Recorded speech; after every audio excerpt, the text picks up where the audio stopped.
when the child mother has not had a perfect pregnancy, and that does happen, there's a few who do, then the child is going to already have a level of pain that is going to be inside his body and his system even before birth. Add to that the way we practice birth in this world, most everywhere, and then you have a child who is already not 100% well functioning or has vulnerabilities when he's born or when she's born, because there's some areas that are already very full of stress and that the system has constantly to process that stress. And that, I can't call it pain yet, but that, physiological stress.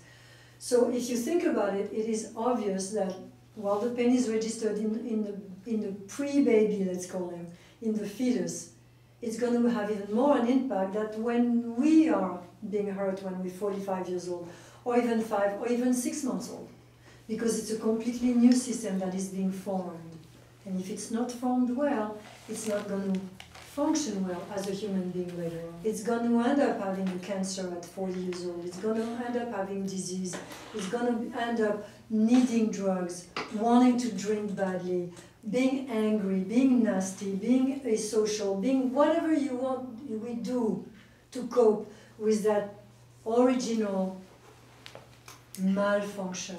I think I told you before I had a brother who was psychotic, and the truth is, I'm sure my mother didn't really want him. She already had 4 children, life was tough, there was a war going on, and it was not the best time to bring a child in this world, and he was just in agony every minute of the day. It was awful to watch.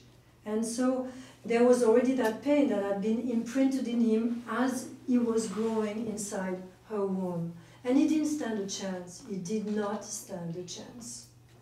And so it's awful because you think that this poor human being is not their fault. They haven't done anything to be like this. And there's just not a way in this life that they can have a happy life, a normal life, a meaningful life. Everything is agony. And so that's why I feel that women have an extraordinary responsibility when they expect a child. And a lot of them just like, they keep on drinking a little bit. Oh, I'll smoke a little dope tonight. Well, I won't sleep so much. I want to go out and have fun. And, all those things they don't realize is affecting their baby. And the baby's offspring. And the baby's offspring. Because when I show that tape on epigenetics, it's called the ghost genes.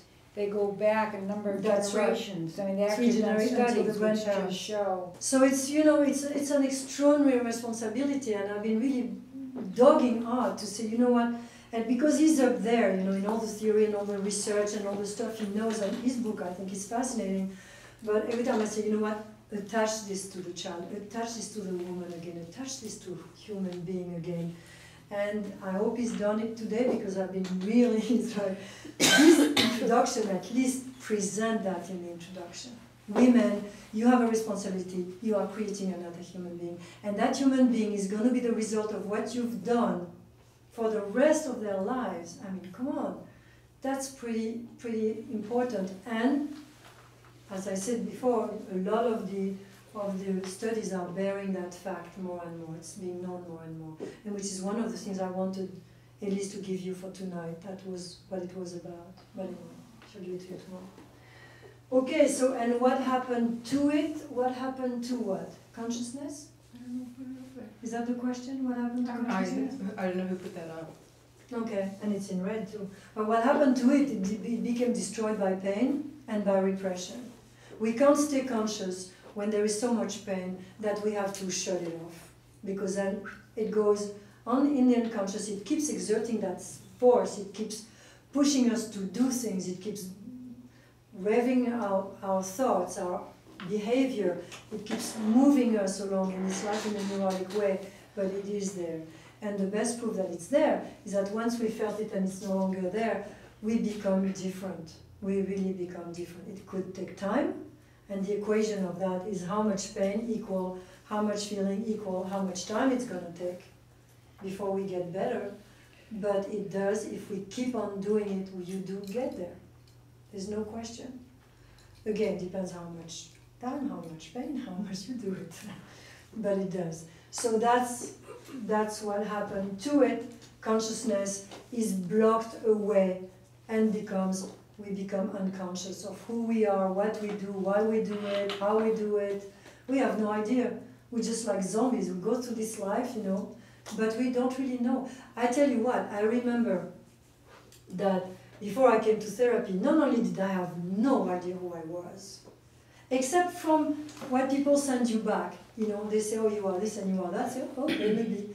But no idea what made me do anything. No idea what made me think this. No idea what made me choose this rather than that. Just like, go. You know, it so happened that it looked rational, but when I look at it, it brought me to therapy because the more you get what you want in a neurotic way, the less you have to go anywhere with it, and the more the pain comes up. You get everything you thought you wanted. You get everything that you geared yourself to get or to accomplish, but all it is act out. All it is what you are trying to get to keep the pain away. But in the end, when you have gotten everything that you thought you wanted, and you are more and more miserable because the pain is still there, and you have nowhere else to go. That's when you say, it's not the world, it's not them, maybe it's me. Maybe I have to look at who I am, maybe there is a problem there, maybe I was badly manufactured, you know? And then you say, okay, then I have to do something about it. I think I told you that story, no? When I was in that incredible yacht in the Caribbean Islands. Did I tell you that? I had that incredible job. There was those incredible people on that boat. And the captain was waiting for me in a little tender to take me water skiing. It was the glorious weather. It was perfect. And all I wanted to do was dive in and swim until I died. And I was 26 years old. And that day I felt, you know what? All of this is perfect. All those people are fantastic. They're brilliant. They're smart. There's some great movie stars and stuff like that. They're funny. They're interesting. This body's fire is beautiful. And I want to die? What's wrong? What's wrong with me? And at that point, I could not blame anything. Everything was perfect. Everything was as I wanted it. Then the pain catches up with you because there's nothing you can do to try to avoid it anymore because you've gotten everything you thought was going to, unconsciously, you were going to not feel that pain. Then there is just no other solution. So that's what happened to it, consciousness. And then you realize, I have no idea who I am. I have no idea I had so much pain. I had no idea this is not really what I wanted to do with my life. All of these things start coming up. So you are unconscious, you are blind, you are an automatic pilot. Unfortunately, this pilot comes from the past, has nothing to do with what you really are and who you really are.